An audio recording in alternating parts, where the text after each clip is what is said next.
नमस्कार दोस्तों, आप सभी का प्रैक्टिस एजुकेशन में हार्दिक स्वागत है। इस वीडियो में हम यूपी ट्रिपल एससी पीईटी 2023 जो आने वाला एग्ज़ाम है उसकी प्रैक्टिस सेट सॉल्व कर रहे हैं। इसके पहले मैंने वीडियो अपलोड किए हैं, उन सभी वीडियो को आप प्लेलिस्ट में जाकर ज़रूर से उसको देख लें और इस वीडियो को भी आप पूरा देखिएगा। आइए शुरू करते हैं पहले क्वेश्चन से। पहला दिया है, पंचमहल किस में स्थित है? क्या दिया है? पंचमहल किस में स्थित है? तो कहाँ पे स्थित है? तो फतेहपुर सीकरी में स्थित है। कहाँ पे? फतेहपुर सीकरी। जो पंचमहल है ये किसका शैली है? तो आप बताएंगे बौद्ध शैली का है। ठीक, बौद्ध शैली। ये पंचमहल जो है आपका बौद्ध शैली से संबंधित है। और जो फतेहपुर सीकरी है इसका निर्माण कौन करवाया था? फतेहपुर सीकरी का तो क्या बताएंगे? अकबर। अकबर, ठीक, अकबर ने करवाया था। और यहीं पे क्या है? शेख सलीम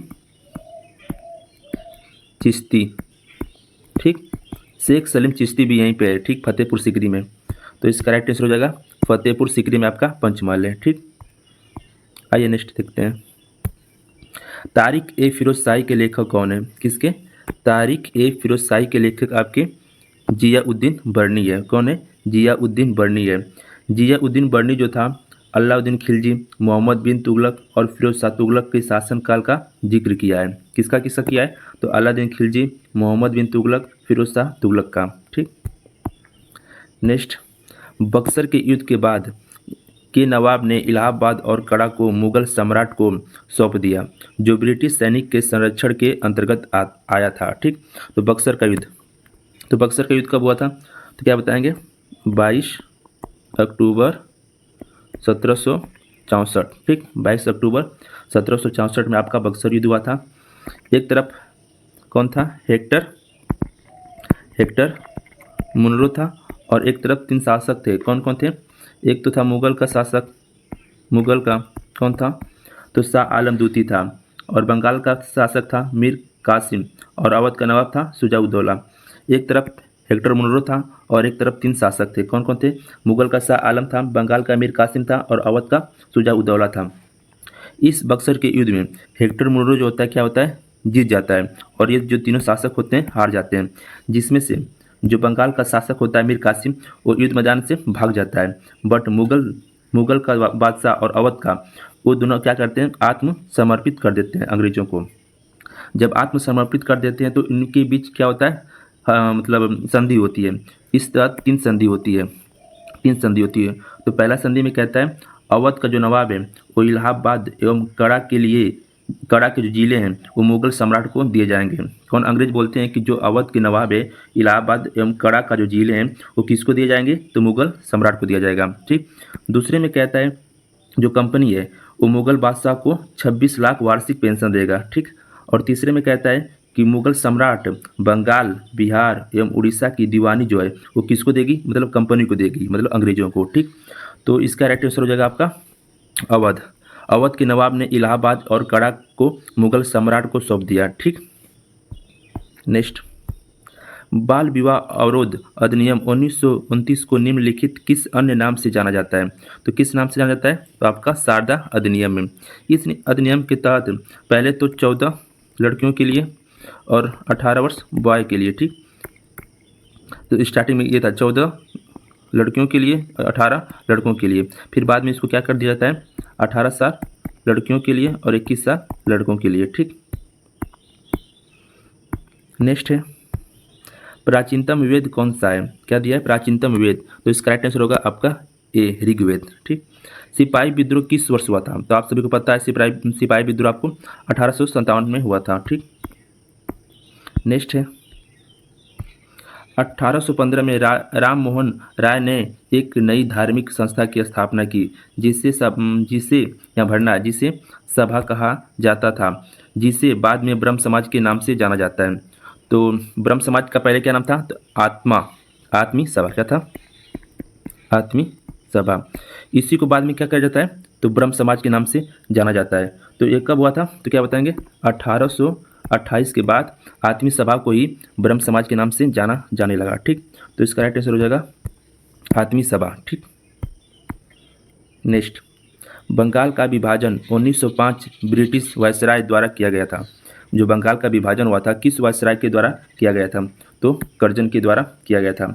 बंगाल विभाजन जब हुआ था तो उसके बाद बंगाल के जो निवासी थे वो कौन सा आंदोलन चलाए थे? तो स्वदेशी आंदोलन, स्वदेशी आंदोलन चलाया था। ठीक, कौन? बंगाल के निवासी। नेक्स्ट, किसी स्वतंत्रता सेनानी ने महात्मा गांधी को पहली बार राष्ट्रपिता कहकर संबोधित किया था? तो किसने कहा था? तो इसका राइट आंसर हो जाएगा सुभाष चंद्र बोस। ठीक, नेक्स्ट, भारतीय स्वतंत्रता आंदोलन के दौरान 1932 में ग्रेट ब्रिटेन के किस प्रधानमंत्री ने सांप्रदायिक पुरस्कार को की घोषणा की थी? कहाँ का?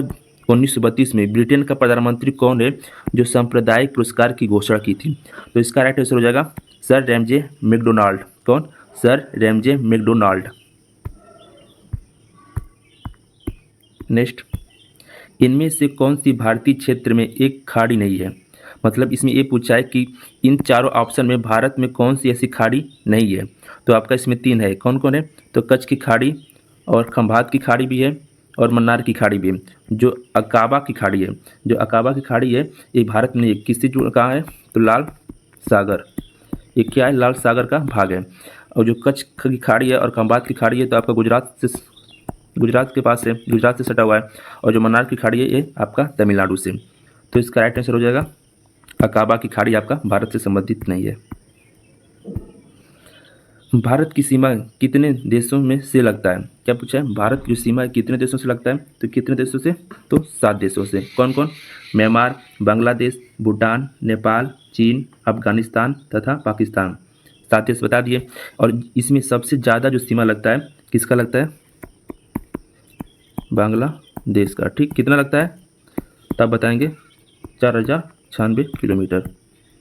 ठीक, नेक्स्ट, पश्चिमी घाट। पश्चिमी घाट है क्या है? पर्वतों का पर्वत है, पठार है, पहाड़ी है, पठारों का ढलान। तो क्या बताएंगे?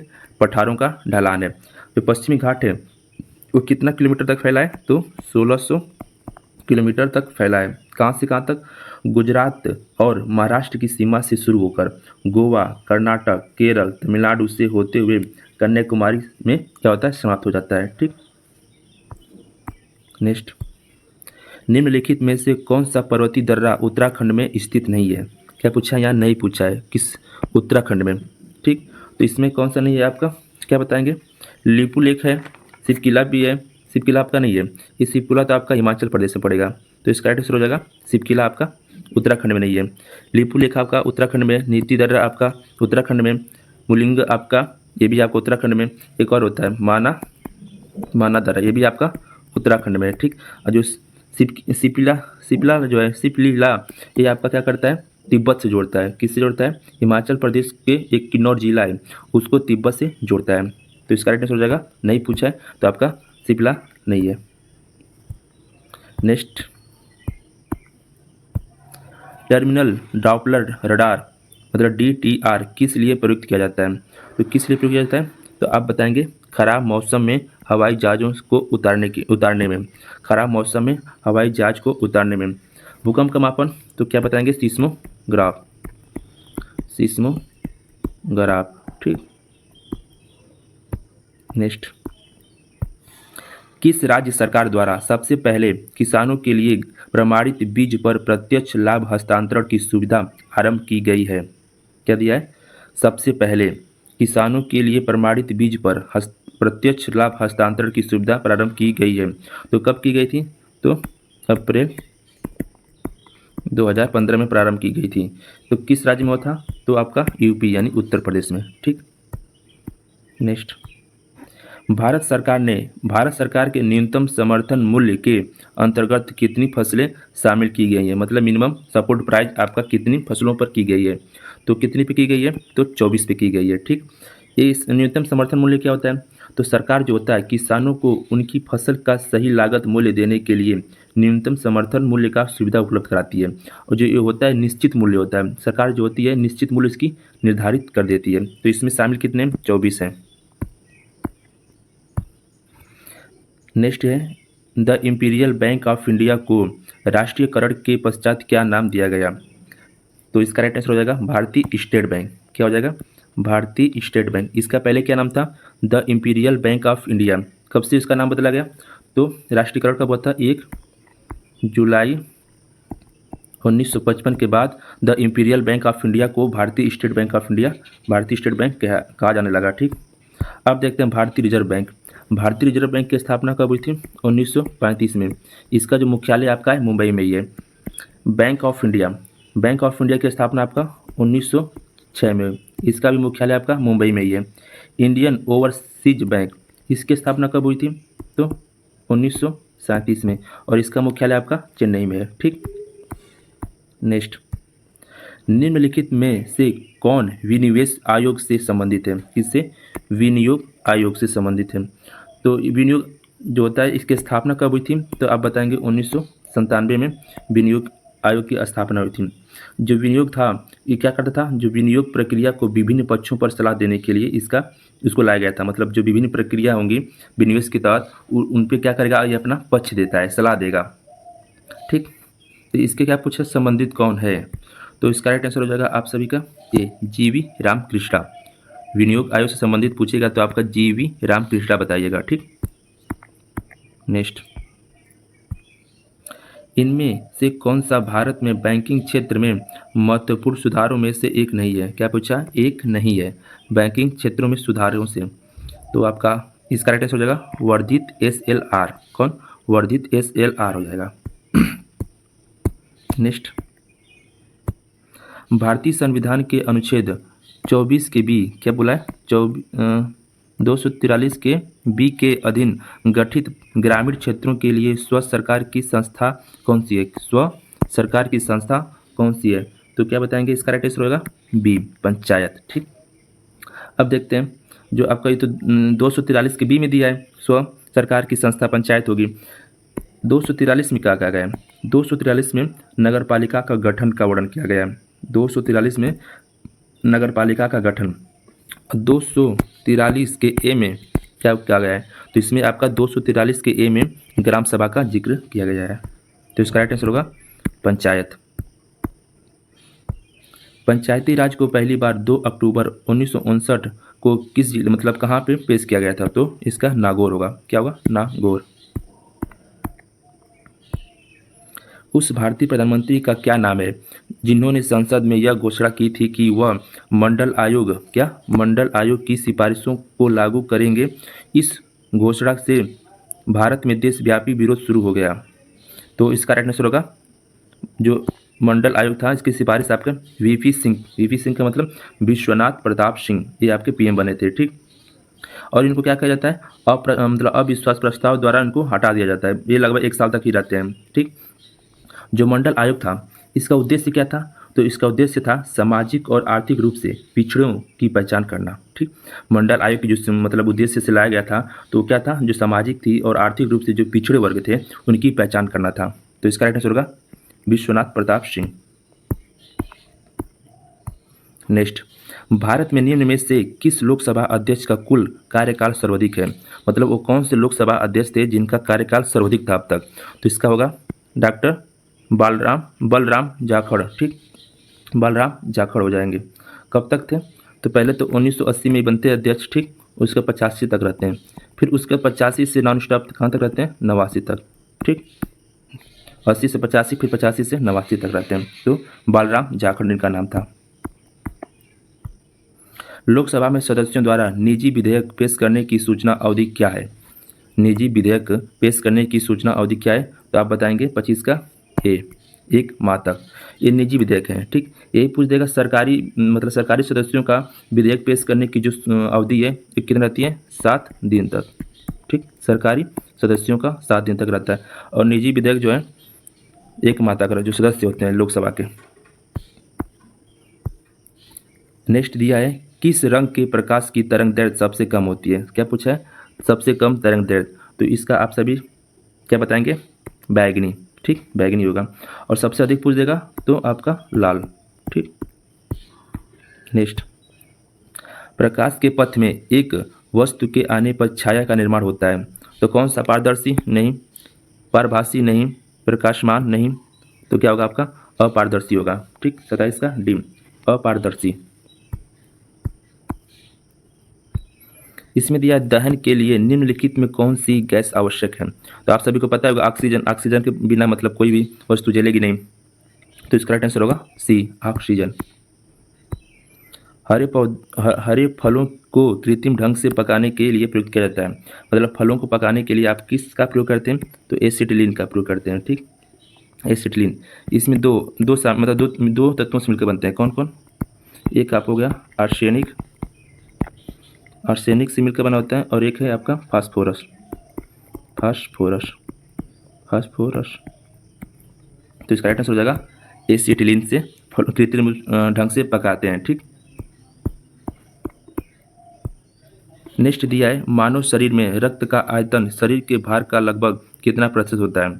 तो इसका होगा 7 से 8%। ठीक, और एक वयस्क जो मनुष्य होता है उसमें आपका 5 से 6 लीटर ब्लड पाया जाता है। ठीक, तो इसका राइट आंसर होगा 7% आपका शरीर के भार का लगभग होता है। नेक्स्ट है, भारत में नृत्य, नाटक और संगीत के विकास को बढ़ावा देने के लिए निम्नलिखित में से कौन सा अकादमिक जिम्मेदार है। तो इसका राइट आंसर होगा आपका संगीत नाटक अकादमी। कौन सा, संगीत नाटक अकादमी। ये आपका संस्कृति मंत्रालय से अधीन में आता है, और जो इसकी स्थापना हुई थी, कब हुई थी, 1953 में इसकी स्थापना हुई थी। किसकी, संगीत नाटक अकादमी की।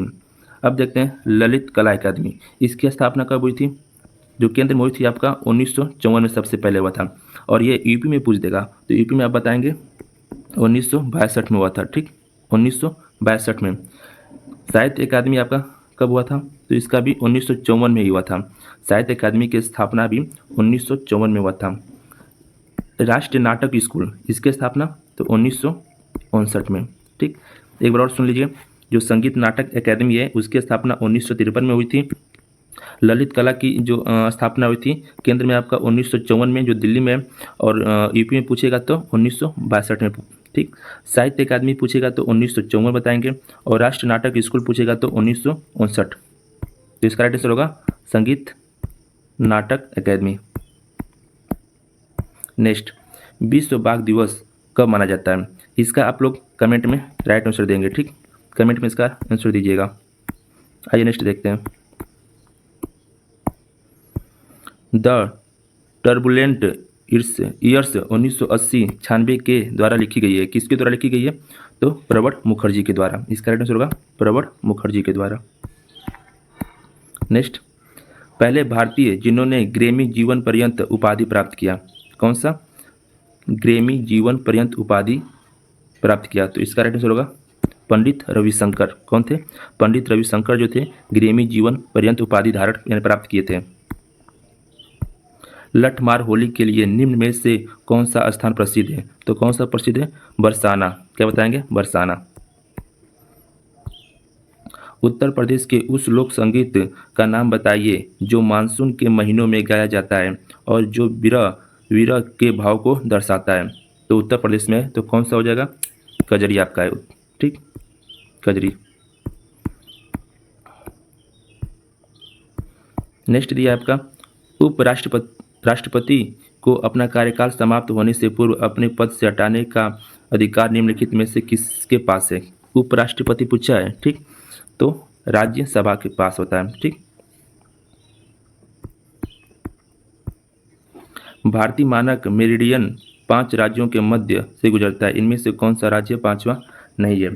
तो आपके इसमें 5 राज्य होते हैं। कौन कौन होता है, यूपी, फिर एमपी मध्य प्रदेश, फिर छत्तीसगढ़ आपका, छत्तीसगढ़, उसके बाद उड़ीसा,